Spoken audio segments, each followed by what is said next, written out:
the flattery and the attaboys, because I do know this. The sooner that we become less impressed with our life, with our accomplishments, with our career, with whatever that prospect is in front of us, the sooner we become less impressed and more involved with that and these things, the sooner we get a whole lot better at doing them. So, I'm going to talk to you about some things that I've learned in my journey.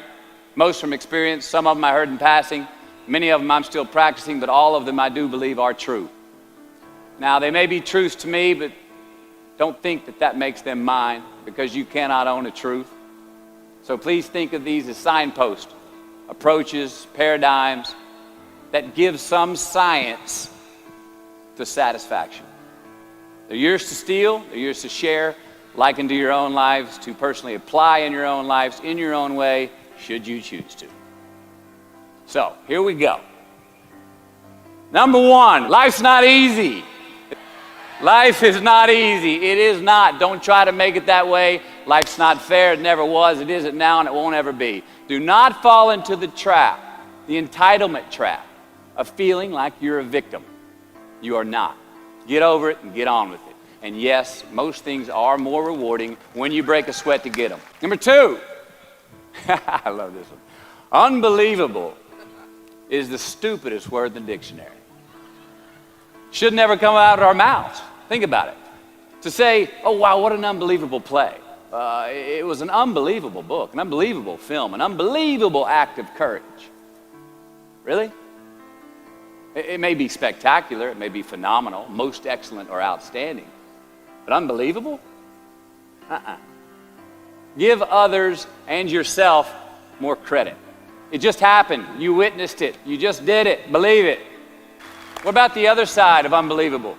You know, that side when we humans underperform or act out of our best character. For instance, man flies a suicide jet into the World Trade Center. Millions die from diseases every day that we have cures for. Bob the Builder swears that he's going to have your house built by Thanksgiving, and you can't move in until Christmas the next year. Our best friends lie to us, and we lie to ourselves all the time. Unbelievable? I don't think so. Again, it just happens, and it happens every day. Nothing that we Homo sapien earthlings do is unbelievable. And if there's one thing you can depend on people being, it's people. So we shouldn't be surprised. We, us, are the trickiest mammals walking the planet. I'm not worried about the monkeys. I'm worried about you and me. So acknowledge the acts of greatness as real, and do not be naive about mankind's capacity for evil, nor be in denial of our own shortcomings. Happiness is an emotional response to an outcome. If I win, I will be happy. If I don't, I won't. It's an if-then, cause and effect, quid pro quo standard that we cannot sustain because we immediately raise it every time we attain it. You see, happiness demands a certain outcome. It is result reliant. And I say, if happiness is what you're after, then you're going to be let down frequently, and you're going to be unhappy much of your time. Joy, though, joy is a different thing. It's something else. Joy is not a choice. It's not a response to some result. It's a constant. Joy is the feeling that we have from doing what we are fashioned to do, no matter the outcome. Now, personally, as an actor, I started enjoying my work and literally being more happy when I stopped trying to make the daily labor a means to a certain end. For example, I need this film to be a box office success. You know, I need my performance to be acknowledged. I need the respect of my peers. All those are reasonable aspirations, but the truth is, as soon as the work, the daily making of the movie, the doing of the deed became the reward in itself for me, I got more box office, more accolades and respect than I ever had before. See, joy is always in process. It's under construction. It is in constant approach, alive and well in the doing of what we're fashioned to do and enjoying it. Number 4, define success for yourself. Define success for yourself. Now check this out. I'm in south of New Orleans a few years ago, and I went to a voodoo shop. And they had this wooden partition against the wall with these columns. And in these columns were all these vials of these magic potions, right? And the headings above each potion defining what they would give you were things like fertility, health, family, legal help, energy, forgiveness, money. Guess which column was empty? Money.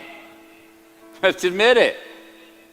Money is king today. It's what makes the world go round. It is success. The more we have, the more successful we are, right? Now, I would argue that our cultural values have even been financialized. Humility is not in vogue anymore. It's too passive. It's a get rich quick on the internet, richest 15 minutes of fame world that we live in, and we see it every day. But we all want to succeed, right? So the question that we got to ask ourselves is what success is to us, what success is to you. Is it more money? That's fine. I got nothing against money. I don't. Maybe it's a healthy family. Maybe it's a happy marriage. Maybe it's to help others, to be famous, to be spiritually sound, to leave the world a little bit better place than you found it. Continue to ask yourself that question. Now, your answer may change over time, and that's fine. But do yourself this favor. Whatever your answer is, don't choose anything that will jeopardize your soul. Prioritize who you are, who you want to be, and don't spend time with anything that antagonizes your character. Don't drink the Kool-Aid, man. It tastes sweet, but you will get cavities tomorrow, all right? Life is not a popularity contest. Be brave, take the hill, but first answer that question, what's my hill? So, how do I define success? For me, myself. Well, for me, it's a measurement of 5 things. We got fatherhood. We got being a good husband. We got my health, mind, body, and spirit. We got career, and we got friendships. These are what's important to me in my life right now. So I try to measure these 5 things each day. I check in with them. I like to see whether or not I'm in the debit section or the credit section with each one. Am I in the red or am I in the black? You follow? For instance, sometimes say my career's rolling. All right, it's way up here in the black, but I see how my relationship with my wife maybe could use a little bit more of my attention. I got to pick up the slack on being a better husband. Get that one out of the red. Or say my spiritual health could use some maintenance. It's down here, but hey, man, my friendships and my social life, they're in high gear, right? I got to recalibrate. Checks and balances. I got to go to church. Remember to say thank you more often, something. But I got to take the tally because I want to keep all 5 in healthy shape. And I know that if I don't take care of them, if I don't keep up maintenance on them, one of them is going to get weak, man. It's going to dip too deep into the debit section. It's going to go bankrupt. It's going to get sick, die even. So first, we have to define success for ourselves. And then we have to put in the work to maintain it. Take that daily tally. Tend our garden. Keep the things that are important to us in good shape. I mean, let's admit it. We've all got 2 wolves in us. A good one and a bad one. And they both want to eat. The best I can tell, we just got to feed that good one a little more than the other one. Here we go. Number 5. Process of elimination is the first step to our identity. AKA, where you are not is as important as where you are. All right, 1992, I got my first job as an actor. 3 lines, 3 days work in a film called Dazed and Confused. All right. All right, all right, all right. There we go. So this director of that film, Richard Linklater, he kept inviting me back to set each night, putting me in more scenes, which led to more lines, all of which I happily said yes to. I mean, I'm having a blast. People are telling me I'm good at what I'm doing, and they're writing me a check for $325 a day. I mean, hell yeah, give me more scenes. I love what I'm doing.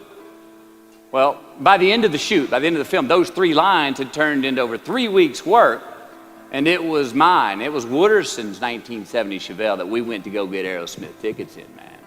Yeah, it was badass.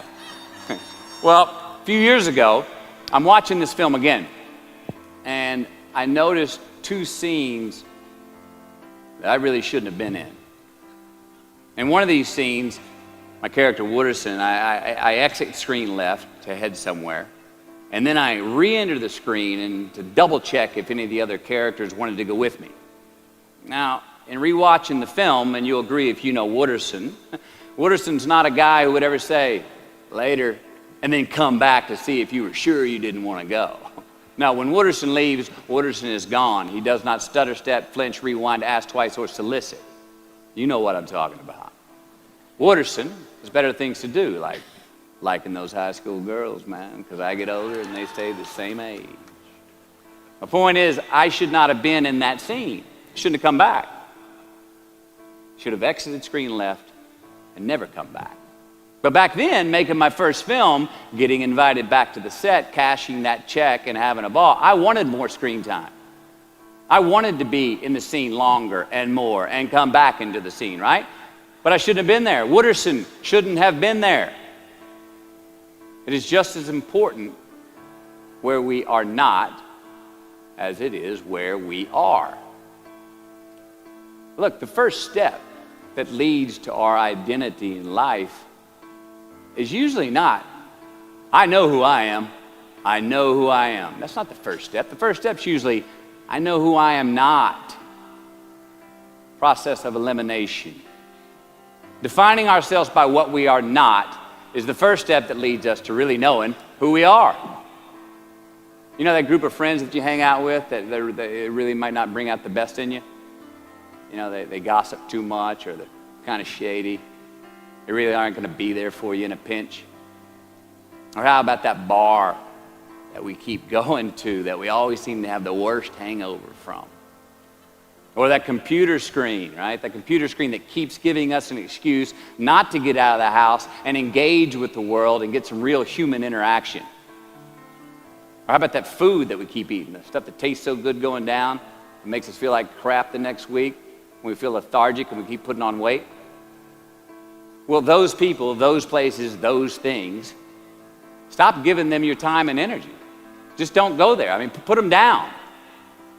And when you do this, when you do put them down, when you quit going there, and you quit giving them your time, you inadvertently find yourself spending more time and in more places that are healthy for you, that bring you more joy. Why? Because you just eliminated the who's, the where's, the what's, and the when's that were keeping you from your identity. Like, trust me, too many options, I promise you this, too many options will make a tyrant of us all. All right, so get rid of the excess, the wasted time. Decrease your options. And if you do this, you will have accidentally, almost innocently, put in front of you what is important to you by process of elimination. Knowing who we are is hard. It's hard. So give yourself a break. Eliminate who you are not first, and you're going to find yourself where you need to be. Number 6, don't leave crumbs. And the beauty of delayed gratification. So what are crumbs? Well, the crumbs I'm talking about are the choices that we make that make us have to look over our shoulder in the future. You didn't pay that guy back the money that you owed him, and tonight you just saw him 3 rows behind you. Shit. You slept around on your spouse, and you just found out that tomorrow she and the lady you're having an affair with are going to be at the same PTA meeting. Shit again. You drank too much last night. You're too hungover to drive your son to his 8 a.m. Saturday morning baseball practice. These are the crumbs. They come in the form of regret, guilt, and remorse. You leave crumbs today, they will cause you more stress tomorrow. And they disallow you from creating a customized future in which you do not have to look over your shoulder. So let's flip the script. Instead of creating outcomes that take from us, let's create more outcomes that pay us back, fill us up, keep your fire lit, turn you on for the most amount of time in your future. These are the choices I'm talking about. And this is the beauty of delayed gratification. All right, tee yourself up. Do yourself a favor. Make the choices, the purchases today that pay you back tomorrow. Residuals. In my business, we call it mailbox money. If I do my job well today, and that movie keeps rerunning on TV, 5 years from now, I'm getting checks in the mailbox. It's a heck of a deal.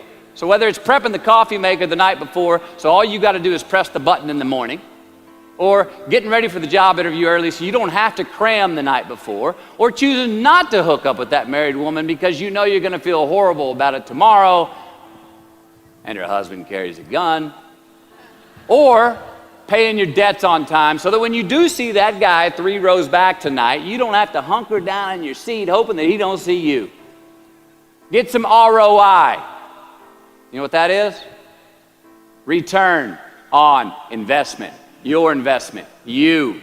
Customize your future. Don't leave crumbs. Number 7. Dissect your successes and the reciprocity of gratitude.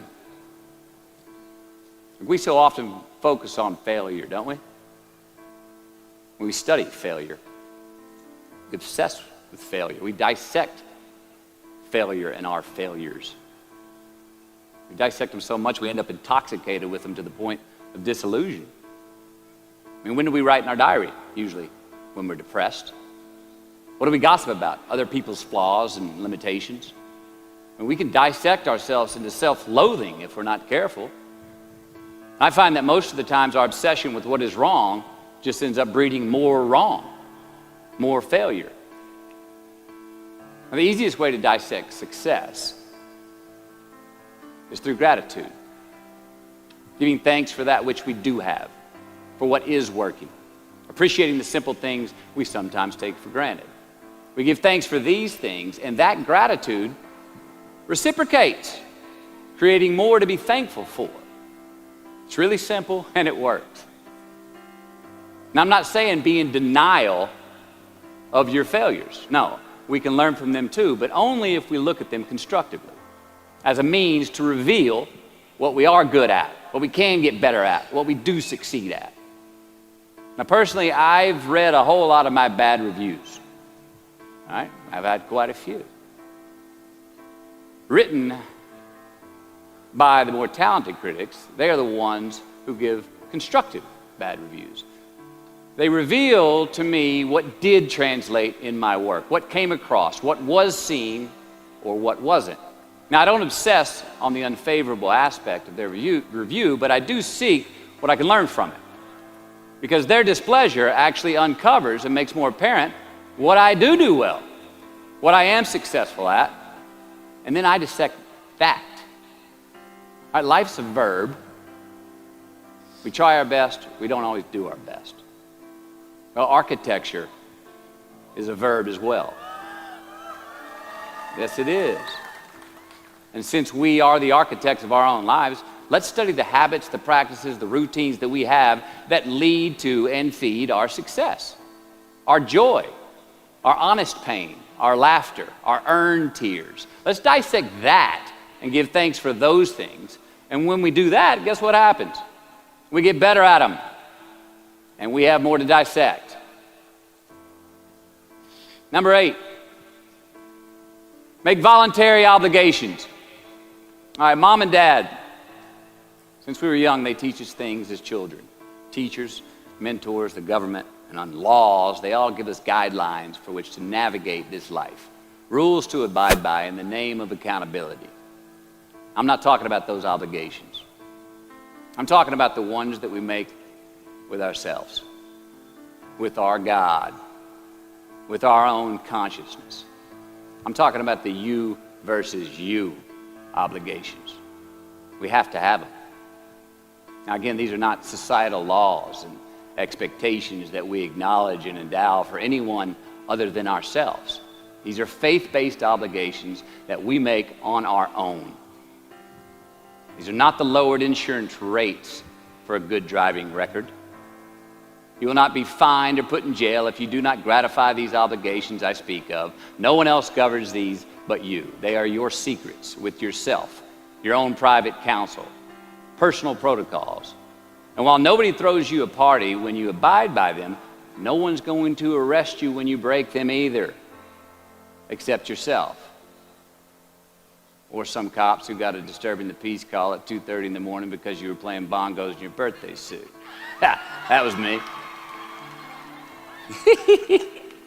An honest man's pillow is his peace of mind. And when you lay down on that pillow at night, no matter who's in your bed, we all sleep alone. These are your personal Jiminy Crickets. And there are not enough cops in the entire world to police them. It's on you. It's on you. Number 9, from can to want. All right, check this out. In 1995, I got my first big paycheck as an actor. I think it was 150 grand. The film was almost Boys on the Side, and we were shooting in Tucson, Arizona. And I had this sweet little adobe guest house on the edge of the Saguaro National Park. The house came with a maid, my first maid. It was awesome. So I got a friend over one Friday night, and we're having a good time, and I'm telling her about how happy I am with my setup. The house, the maid, especially the maid. And I'm telling her, look, this lady, she cleans the place up after I go to work. She washes my clothes, the dishes, puts fresh water by my bed, leaves me cooked meals sometimes. Look, she even presses my jeans. And my friend, she smiles at me, happy that I'm excited over this. And she says, well, that's great, Matthew, if you like your jeans pressed. And I kind of looked up at her, my jaw caught hanging open. I stuttered a moment, had that dumbass look that you get when you just been told the truth and you didn't think about it, and it hit me. I hate that line going down the front of my jeans. I hate that line. And it was then, for the first time, that I noticed it. I'd never thought about not liking that starch line down the front of my jeans because I'd never had a maid to iron my jeans before. And since she did, now for the first time in my life, I just liked it because I could get it. I never thought about if I really wanted it. Well, I didn't want it there, that line. And that night I learned something. Look, just because you can, nah, come on. It's not a good enough reason to do something. Even when it means having more. All right, be discerning. Choose it because you want it. Do it because you want to. Never had my jeans pressed again. I hate that line. Number 10, a roof is a man-made thing. This may cut a little close to the bone since the geography, but I think we all were there and we'll all remember where we were. But in January the 3rd, 1993, it was the NFL playoffs, and your Houston Oilers were playing the Buffalo Bills. The Oilers were up 28-3 at halftime, 35-3 early in the third. Frank Reich and the Bills come back to win 41-38 in overtime for one of the greatest comebacks in NFL history. Yeah, the Bills won, but they didn't really beat the Oilers. The Oilers lost that game. They beat themselves. Y'all remember that, huh? Why? Why'd they beat themselves? Or how? Was it because at halftime they put a ceiling, a roof, a limit on their belief in themselves, aka the prevent defense? Or maybe they started thinking about the next opponent in the playoffs at halftime. I mean, they were up. And they came out and played on their heels, lost the mental edge the entire second half, and voila, they lost. In a mere 2 quarters, defensive coordinator Jim Eddy went from being called the defensive coordinator of the year and the man first in line to be a head coach next year to a man without a job in the NFL. You ever choked? Nobody has ever choked? I have. You know what I'm talking about, fumbling at the goal line, stuck your foot in your mouth once you got to the microphone, had a brain freeze on the exam that you were totally prepared for. Forgot the punchline to a joke in front of 4,000 graduating students at the University of Houston commencement. Or maybe you've had that feeling of, oh my God, life just cannot get any better than this moment. And ask yourself, do I deserve this? Now, what happens when we get that feeling? We tense up. We have this sort of outer body experience where we are literally seeing ourselves in the third person. And we realize that the moment just got bigger than us. You ever felt that way? I have. And it's because we have created a fictitious ceiling, a roof, to our expectations of ourselves. A limit where we think it's all too good to be true. But it's not. And it's not our right to say or believe it is. We shouldn't create these restrictions on ourselves. A blue ribbon, a statue, a score, a great idea, the love of our life, a euphoric bliss. Who are we to think that we don't deserve or haven't earned these gifts when we get them? It's not our right. But if we stay in process, all right, within ourselves, in the joy of the doing, we will never choke at the finish line. Why? Because we aren't thinking of the finish line. Because we're not looking at the clock. We're not watching ourselves on the Jumbotron performing the very act that we're in the middle of. No, we're in process. The approach is the destination, and we are never finished. Bo Jackson, what did he do? He used to run over the goal line, through the end zone, and up the tunnel. The greatest snipers and marksmen in the world, they don't aim at the target. They aim on the other side of the target. We do our best when our destinations are beyond the measurement, when our reach continually exceeds our grasp, and when we have immortal finish lines. Now, when we do this, the race is never over. The journey has no port. The adventure never ends because we are always on the way. So do this, and let somebody else come up and tap you on the shoulder and say, hey, you scored. Let them run up and tap you on the shoulder and say, man, you won. Let them come tell you, you can go home now. Let them say, I love you too. Let them say, thank you. Take the lid off the man-made roofs that we put above ourselves and always play like an underdog. Here we go. Number 11, turn the page. The late and great University of Texas football coach Darrell Royal. I don't know if y'all remember him. He won a national championship in '69. He won a couple of national championships. You know Darrell Royal? He was a friend of mine and a good friend of many people. Now, a lot of people looked up to this man. One of the people that looked up to him was a musician named Larry.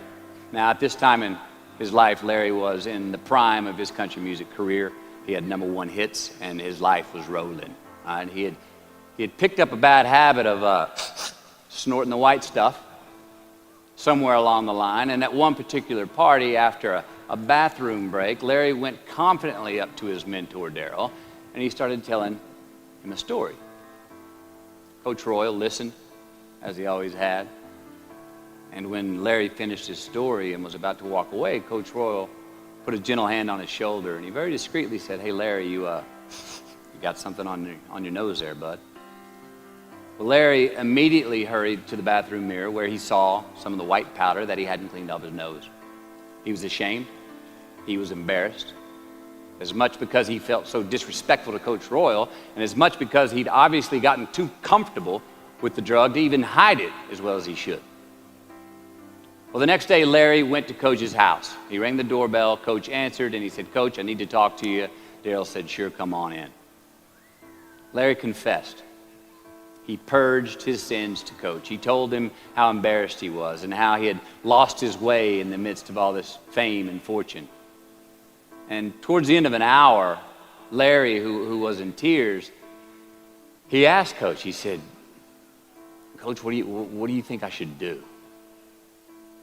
And Coach, being a man of few words, just looked at him and calmly said, Larry, I have never had any trouble turning the page in the book of my life.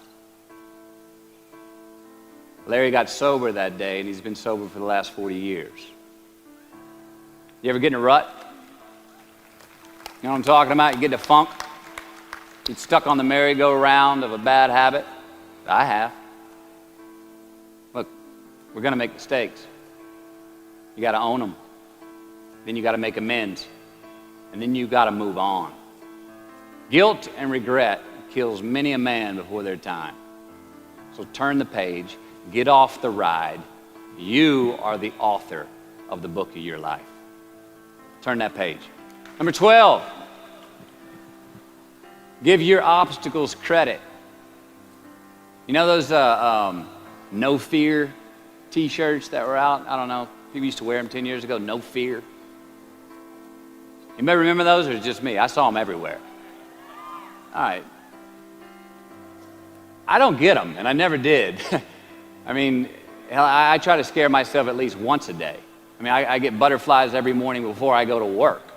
I was nervous before I got here to speak tonight. I think fear is a good thing. Now, why? Because it increases our need to overcome that fear. All right, so say your obstacle is fear of rejection. All right, you want to ask her out, or you want to ask him out, but you fear that he or she may say no. All right, you want to ask your boss for that promotion, but you're scared he's going to think you're overstepping your bounds. Well, instead of denying those fears, declare them.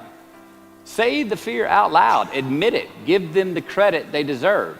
Don't get all macho and act like they're no big deal.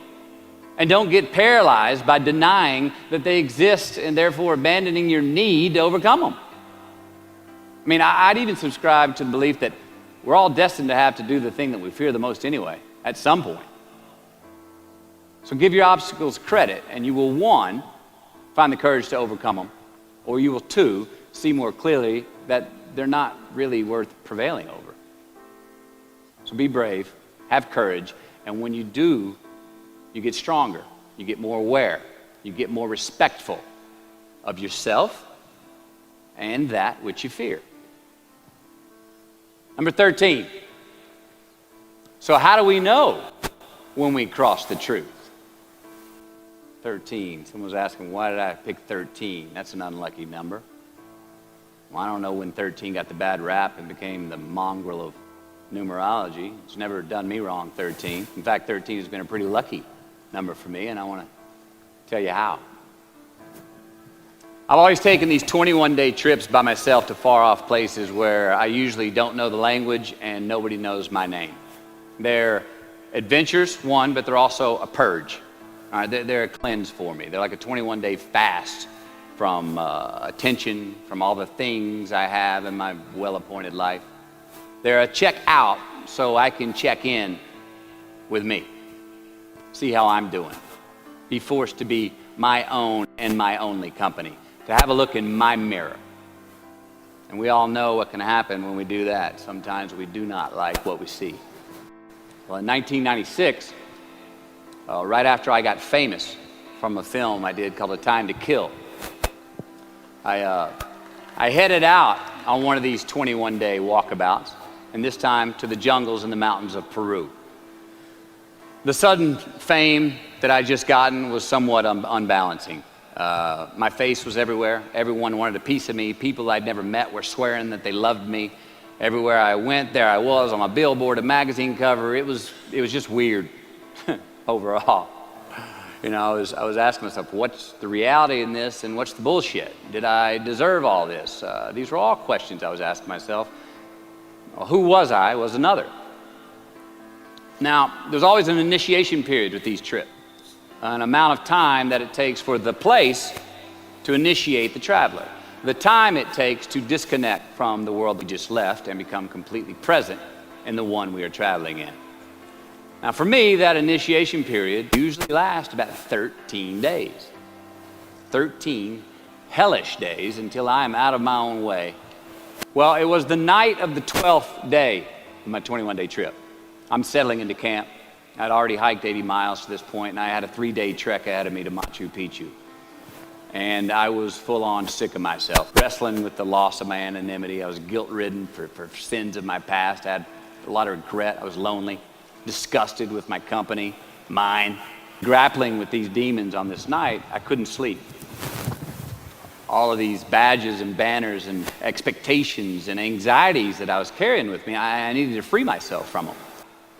So I stripped down to nothing. I took every moniker that gave me pride and confidence, all the window dressings, the packaging around the product. I discarded them all. I got rid of my lucky and faithful American cap. I stripped off all my talismans from adventures past. I even discarded my late father's gold ring with an M on it that he gave to me. And it was a meltdown of he and my mom's class rings and gold from my mom's teeth. I even got rid of that. I was naked, literally and figuratively. And I got sick. I felt clean. I felt free and light. Along a muddy path on this walk, I turned a corner. And there in the middle of the road was this mirage, this magnificent pinks and blues and red colors that I'd ever seen. It was electric, glowing and vibrant, just hovering just off the surface of the jungle floor as if it was plugged into some neon power plant. I stopped, I stared, there was no way around it. The jungle floor in front of me was actually thousands of butterflies there in my path. It was spectacular. So I stayed a while. And somewhere in my captivation, I heard this little voice inside my head say these words. All I want is what I can see. And all I can see is what's in front of me. Now at that moment, I had stopped anticipating what was around the corner. For the first time, I stopped thinking about what was coming up next. What was up ahead? Time slowed down. I was no longer in a rush to get anywhere, and my anxieties were greatly eased. A few hours later, I returned to camp. Even the local Sherpas I was traveling with, they noticed calling out to me, "Sois luz, Mateo, sois luz," which means you are light in Spanish. See, I forgave myself that morning. I let go of the guilt. The weight that was on my shoulders was lifted, my penance was paid, and I got back in good graces with my God, and I shook hands with myself, my best friend, the one that we're all stuck with anyway, ourselves. And from that morning on, the adventure was awesome. I was present, I was out of my own way, I was not anticipating next, I was embracing only what was in front of my eyes and giving everything the justice that it deserved. You see, I crossed the truth that morning. Now, did I find it? I don't know. I think it found me. Why? Because I put myself in a place to be found. I put myself in a place to receive the truth. So how do we know when we cross the truth? Well, I think the truth's all around us all the time. I mean, I think the answer, it's always right there or right there. I think it's all around us. We just don't always see it. We don't always grasp it, hear it, access it. Usually because we're not in the right place to do so. So what do? First, I believe we've got to put ourselves in the place to receive the truth. Let's do a minute. We live in an extremely noisy world with all kinds of frequencies coming at us. We got commitments, we got deadlines, fix this, do that, plans, expectations, and they all make it hard to get clarity and peace of mind. So we have to consciously put ourselves in places to receive that clarity. Now that may be prayer, that may be meditation, that may be a walkabout, that may be being in the right company, a road trip, whatever it is for you. Schedule that time. Schedule it. So, if we do that, if we hear it, if we put ourselves in a place to hear it, and we do, and it's become clear, a truth, natural and infinite, then the second part comes, which is to personalize it. Ask yourself how it works for you, how it applies to you personally, why you need it in your life specifically. And if you do that, then comes the third part. Have the patience to internalize it and get it from our intellectual head, thinking about it, and into our bones and our soul and our instinct. Now, we cannot rush this part. It does take time. So if we get that far, we've received it, we've personalized it, and we've internalized it. If we make it that far, we've got to have the courage to act on it, to actually take it into our daily lives and practice it, to make it an active part of who we are and live it. Do that. All right, if we can do that, then we have what I believe is heaven right here on earth. I mean, that's the ticket, isn't it? Think about it. I know that's where I want to live while we're here. And they're going to run across the Jumbotron. Let's make it a place where we break a sweat, where we believe, where we enjoy the process of succeeding in the places and ways that we are fashioned to, where we don't have to look over our shoulder because we're too busy doing what we're good at, voluntarily keeping our own counsel because we want to, traveling towards immortal finish lines. We write our own book, overcoming our fears. We make friends with ourselves. And that is the place that I'm talking about.